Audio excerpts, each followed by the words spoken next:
Povo querido, povo santo, povo de Deus, amado, eu queria ler um texto da palavra aqui, em Gênesis 21:9, a fonte da graça. Porque esse texto, essa história de Agar, né, aquela escrava que acabou sendo sugerida pela Sara para ter um romance com Abraão, né? Toda mulher estéril, assim, ela, de certa forma, ela concedia, ela aceitava, né, que o marido tivesse uma outra parceira. Mas a grande sacada é que Deus tinha falado que Sara ia ser mãe, mas ela não confiou, Abraão também não, gostaram da proposta e andaram de uma maneira não convencional. Mas olha só o texto. Então Deus abriu os olhos de Agar e ela pôde enxergar uma fonte de boas águas. Correu até lá, encheu seu odre e deu para Ismael beber. Gênesis 21:19. Que linda história, né? Mas o pano de fundo de todo o episódio da Agar, como dissemos há pouco, ela era escrava egípcia que estava na casa de Abraão e de Sara para ajudar no seu dia a dia, nas tarefas, nos afazeres. E Abraão, aquele dia, ele não estava muito bem, triste, e a Sara acabou falando, não, tenho filho com Agar, não tem problema não, e ele gostou. Só que Deus, que tinha dado uma palavra, ele cumpriu, ele falou que ela ia ser mãe, que Abraão ia ser pai, da maneira, vamos colocar aqui, graciosa e da maneira correta. E passaram-se os anos, Abraão, então, dá uma arribada, né? E engravida Sara. E o que acontece? A Bíblia diz que Ismael perseguia Isaac. Quando vem o filho de Abraão com Sara, que é o Isaac, o filho da promessa, segundo a Bíblia, o Ismael, a Bíblia diz que perseguia, era como um potro selvagem que perseguia Isaac.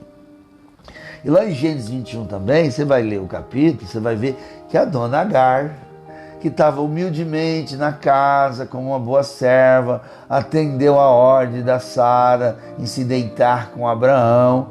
Mas quando ela viu que o seu suposto paquera, né, vamos falar aqui, não vou falar amante não, mas quando ela viu que ela deu um filho a Abraão, o texto mostra que ela se tornou uma moça orgulhosa, desacatou a Sara, imagina, né?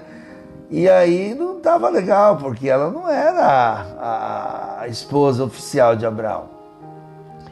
E aí Abraão e Sara, e Deus também, Deus manda tirar Agar, porque eu creio que espiritualmente Deus queria ensinar com Agar que a promessa dele era maior também na vida dela. Então Deus de aliança, Deus de promessa, Deus de graça, Ele quer cuidar da gente mesmo dos nossos erros. Então você vai ver que a dona Agar acabou desrespeitando Sara, Ismael também, como assim, né? Estava ali e ele humilhava. E a Sara não gostou disso não. E aí daquela manhã, a Bíblia diz que deram um corotinho de água para ela e um pedaço de pão. Então provavelmente as intenções dela era, poxa, o pai do meu filho é rico, e se um dia ele mandar embora, eu saio com uma boa herança, uma boa junta de bois, aí, uns cavalos, camelo, umas toneladas de trigo, de todo o cereal da época, né? Mas não foi isso que aconteceu, não. Então ela se sentiu muito abandonada e não tinha SUS, não tinha sindicato para dar baixa na carteira e fazer um acerto, como a gente fala. E aí diz o texto que ela, na caminhada, foi para o deserto. Um deserto, a Bíblia diz lá, um deserto árido, né? E aí acabou a água, acabou o pão, e aí acabou também a alegria dela, porque ela se sentiu usada por Abraão, usada por Agar, por Sara, né? E agora excluída, despedida, sem lenço e sem documento. E ela vai para o deserto errante, e ela senta numa árvore, e ela fala para o menino ficar distante, uns 500 metros, porque ela não queria ver ele morrer. Então ela estava desanimada, pessimista, angustiada, e ela chora, o menino chora, e a Bíblia diz que Deus ouviu o choro do menino. E o choro de Agar, o anjo apareceu e disse, levanta-te, Agar, levanta, que eu vou te mostrar algo muito maior. E aí então esse belíssimo texto que fala que o Senhor abriu os olhos de Agar. Aquela mulher que serviu há um certo tempo lá na casa de Sara e de Abraão, e agora ela está sem rumo, desesperada, só ela e o filho. Eu queria falar que muitas vezes a gente se desespera como Agar. A gente não vê outra alternativa, a gente fica mal, triste, depressivo, pessimista. E provavelmente muitos de nós já passaram por isso, um dia vamos passar, né?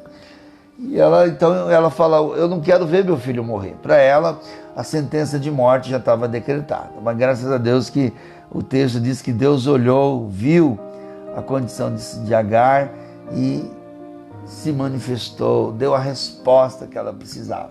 E até então, a Bíblia fala que ela foi lá no poço, que ela não estava vendo, né? Porque na angústia a gente não vê a beleza de Deus, a grandeza de Deus muitas vezes. Eu não sei que angústia que você está passando, mas eu queria que você parasse um pouquinho na palavra de Deus, através de uma oração, ou buscasse ajuda, porque conversar, orar faz bem para nós, e segundo a Bíblia, melhor ainda, para acalmar o nosso coração.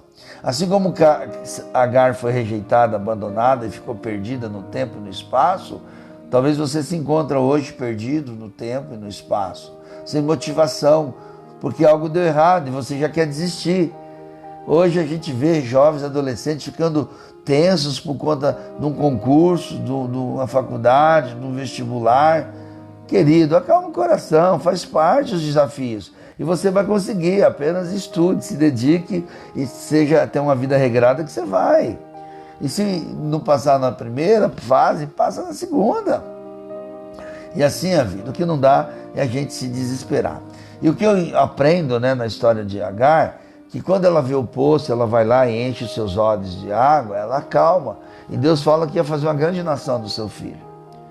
E aquilo foi uma semente de esperança, né, para aquela mãe que estava se sentindo tão mal, né, tão usada, tão esquecida, mas Deus não esqueceu dela. Ela errou, provavelmente. Quem que não erra? Mas Deus cuidou dela. E eu queria falar que Deus tem um poço. E o texto diz que era um poço, meus irmãos, de água boa. Algo que ia saciar, que ia curar, que ia cuidar ela, né? E do filho dela. O Evangelho é a resposta de Deus, é esse poço de água viva para salvar você, dar um coração novo, te libertar do pecado, do seu passado, lavar a sua alma, limpar a sua alma, né? Então, deixa a fonte que é Cristo, a fonte da graça, o poço da vida, fluir dentro de você no deserto dos problemas, no deserto das dificuldades e das relações, né? Quantos filhos hoje estão brigando com os pais, quantos cônjuges estão separando, mas Deus tem cura para você, tá? Cristo morreu e ressuscitou para mostrar para nós, abrir nossos olhos, nosso entendimento. Deus quer abrir o entendimento do coração. Eu queria terminar então com o Salmo 119, 18. Abre os meus olhos para que eu veja as maravilhas da tua lei. Quando Sara oferece Agar para Abraão, provavelmente Agar ficou muito feliz, porque ele era um homem rico, e ela falou, agora eu estou tranquila. Mas na verdade não foi isso que aconteceu.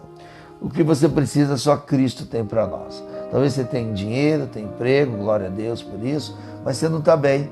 Você não está vendo o poço de Deus, o poço da esperança, do perdão, da paz, da cura, da libertação, da mudança, por tudo aquilo que você viveu ou está vivendo. Então não desista, se o inimigo jogar algo, busque o Senhor, faça como salmista, abre os meus olhos para que eu veja as maravilhas da tua lei. E muitas vezes no problema a gente fica muito olhando para baixo, e hoje o Espírito Santo chama você para olhar para o poço da água da vida, para você sair desse pânico, dessa tristeza, desse medo, desse mal-estar que está te assolando. Agar estava desesperada, chorando, desesperadamente, mas Deus interviu. Jesus veio intervir em nosso favor. Quando ele morreu e ressuscitou. E o Espírito Santo abre o seu entendimento. Senhor, nos ajuda a ver as maravilhas da tua lei. Eu preciso, tá bom? Então que o poço da água viva, poço da graça, renove você, levanta você, para você começar de novo, sem angústia, sem depressão, tá bom? Deus te abençoe. Se você gostar desse vídeo, compartilhe. Se pudermos ajudar, conte conosco, tá bom? A Igreja Batista Zona Sul está de braços abertos para receber você, tá bom? Não carregue a sua angústia sozinho. Lembre-se que Deus quer falar com você. Um grande abraço. Fica na paz.